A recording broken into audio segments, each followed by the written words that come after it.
spéciale, édition spéciale.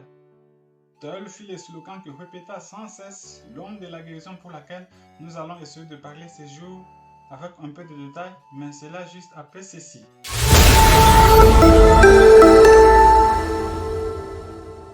Le monsieur en question s'appelle donc John Ryan et il fut avec pendant environ 20 ans et c'est là à la suite d'une explosion qui était survenue sur son lieu de travail. Et au moment où il était frappé de la cécité, il était déjà dans les 70 ans d'âge quelque. Et le monsieur était de foi catholique. Alors, tout commença les jours où Frère Branham tenait des réunions de prière pour la guérison de malades à Fort Wayne en 1949, la veille de la soirée où le piano joua seul le cantique intitulé « Le grand médecin approche maintenant » sans les secours d'aucun humain, et cela pendant le réunion. Le premier jour de la tenue de ce réunion, il y a eu le premier miracle. C'était la guérison d'un enfant qui était estropié à la suite d'une poliomyélite. Et après la prière faite par les prophètes de Dieu William Branham, cet enfant avait commencé à marcher sur le champ, normalement comme auparavant. Et la nouvelle s'était répandue dans toute la contrée et arriva jusqu'aux oreilles de John Ryan. Et les amis de John Ryan apprirent eux aussi des réunions que tenait Frère Branham à ce moment-là à Fort Wayne et décidèrent d'y conduire l'aveugle afin qu'il puisse passer aussi par la ligne de prière pour que Frère Branham puisse prier pour lui afin que ce dernier puisse retrouver la vision qu'il avait auparavant avant d'être frappé de la cécité à la suite d'une explosion qui était survenue sur son lieu de travail. Et une fois dans la ligne de prière, Frère Branham discernant ses pensées et lui disa tout ce qui avait trait à sa vie, et cela dans l'objectif d'attirer son attention, d'avoir sa confiance et de susciter la foi de la guérison en cet homme qui était frappé de cécité. Old John Ryan. Le vieux John Ryan. That was the blind beggar at Fort Wayne. C'était ce mendiant aveugle à Fort Wayne. There where we went that day and he was prayed for in the meeting. Là où nous étions allés ce jour-là et l'on pria pour lui dans la réunion. That was the night before the piano played the great position now he's here without anybody by it. C'était la veille du soir où le piano avait joué. Le grand médecin est... Et après le discernement, Frère Branham pria pour John Ryan et il dit, ainsi dit le Seigneur, recevez votre guérison. Mais John Ryan ne voyait pas sur place.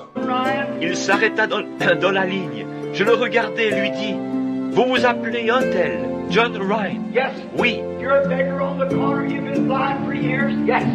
That's right. Vous êtes un mendiant du coin. Cela fait des années que vous êtes aveugle. Oui, c'est vrai. You're Catholic by faith. That's right. Vous êtes de foi catholique. C'est juste. I said, thus saith the Lord, you receive your healing. Je dis, ainsi dit le Seigneur, vous recevez votre guérison. I said, thank you, sir. I said, thank the Lord. Il dit, merci monsieur. John Ryan lui répondit, merci monsieur, mais je ne vois toujours pas. Et Frère Branham répliquant, vous croyez tout simplement que vous êtes guéri, car ce que vous vous dites là n'entre pas en ligne de compte. Après cela, John Ryan s'en alla à tout bonnement et on l'aida à descendre de l'estrade. Et les gens dirent entre eux, eh ben, il est aussi aveugle qu'auparavant. Raison pour laquelle deux de ses amis le ramenèrent à nouveau dans la ligne de prière. Et une fois arrivé devant Frère Branham, il lui dit, Messieurs, vous m'avez dit que je suis guéri, mais je ne vois toujours pas. Et Frère Branham répliqua, Messieurs, n'est-ce pas vous m'avez dit que vous me croyez? Et John répondit à nouveau, bien sûr que je vous crois, car vous avez dit tout ce qui a trait à ma vie, mais je ne sais pas quoi faire. C'est ainsi que Frère Branham comprit que cet homme de foi catholique, il lui faut quelque chose de physique sur quoi il devrait s'accrocher. C'est ainsi que le prophète lui dit, va, continue de crier, de rendre gloire à Dieu et de témoigner en disant, par ce meurtrissure je suis guéri, par ce meurtrissure je suis guéri. C'est ainsi que John Ryan s'en alla de nouveau. When he was Catholic, had to have something physical that he could hold to. Sachant qu'il était catholique et qu'il devait avoir quelque chose de physique sur quoi s'appuyer. I said, Jesus, keep testifying. By his stripes I am healed. Give him praise. Je dis, continuez simplement de témoigner. Par ces meurtrissures, je suis guéri. Et donnez-lui gloire. Et quand John revint à la réunion le soir suivant, c'est avec peine que Frère Branham pouvait prêcher à cause de ce monsieur qui s'élevait de temps à autre et qui criait à haute voix et à tue-tête. Taisez-vous tout le monde! Taisez-vous tout le monde! Loué soit le Seigneur Jésus-Christ de m'avoir guéri. En tant que catholique, il ne savait pas comment s'emparer de la foi, mais il savait une chose. En continuant à rendre gloire à Dieu, en témoignant, en criant comme cela, le sixième sens qui est la foi se mettrait en œuvre pour sa guérison. Certains jours, quelqu'un s'est rapproché de lui et lui demanda: John, comment vas-tu? Et John répondit: Loué soit le Seigneur Jésus-Christ. Par ce meurtrissure, je suis guéri. Je vais très bien. Et pendant 2 ou 3 semaines environ, John Cryan se tenait au coin de la rue et vendait des journaux. Et il criait à tue-tête et sans cesse: Édition spéciale! Édition spéciale! Loué soit le Seigneur Jésus! Je suis guéri! Édition spéciale! Édition spéciale! Loué soit le Seigneur Jésus! Je suis guéri! Week or 3, he stood on the corner and he sold papers. Le vieil homme, pendant les 2 ou 3 semaines qui suivirent, se tenait au coin de la rue et vendait les journaux. He would holler, extra, praise the Lord, I'm healed. Extra, praise the Lord, I'm healed. Il criait à tue-tête: Édition spéciale! Édition spéciale!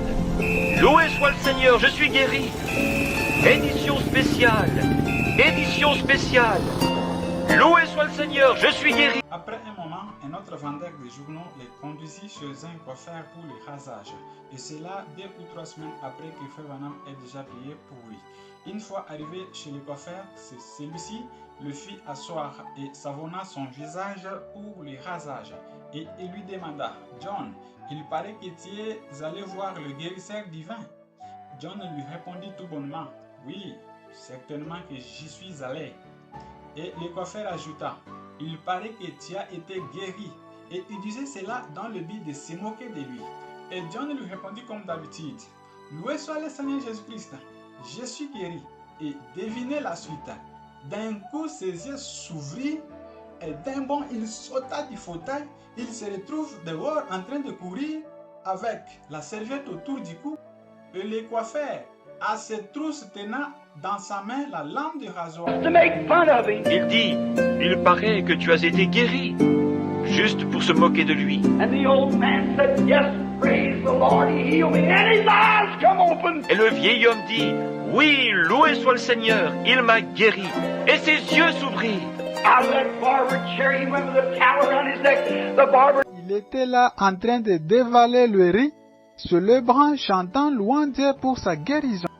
Guérison qui était survenue à la suite de la confession qu'il était en train de faire chaque jour qu'on lui demandait comment il allait. John Ryan a tenu à l'insu du Seigneur et il a été guéri miraculeusement. C'est pourquoi, peu importe les problèmes, peu importe la situation, combien est grande la maladie qui vous ronge, tenez-vous à l'insu du Seigneur. Car le ainsi dit le Seigneur pour vous, ce sont les promesses que Dieu a déjà faites pour vous concernant votre cas, concernant votre situation, concernant votre maladie. Et ne regardez pas, n'observez pas votre ainsi dit le Seigneur avec vos 5 sens, mais observez le ainsi dit le Seigneur avec votre 6e sens qui est la foi. Tenez-vous fortement à votre promesse concernant votre cas, sans tanker, sans aller à gauche ni à droite, sans reculer.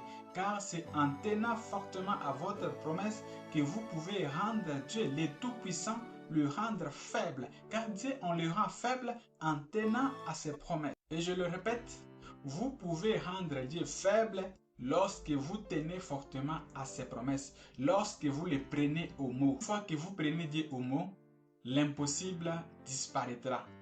Une fois que vous croyez que Dieu est certain et qu'il existe, et qu'il a fait une promesse quelconque pour vous, la possibilité apparaîtra, l'impossibilité disparaîtra, car tout est possible à celui qui croit. Croyez tout simplement, et le reste, Dieu s'en occupera. Que Dieu vous bénisse et à la prochaine. D'ici là, portez-vous bien chez vous.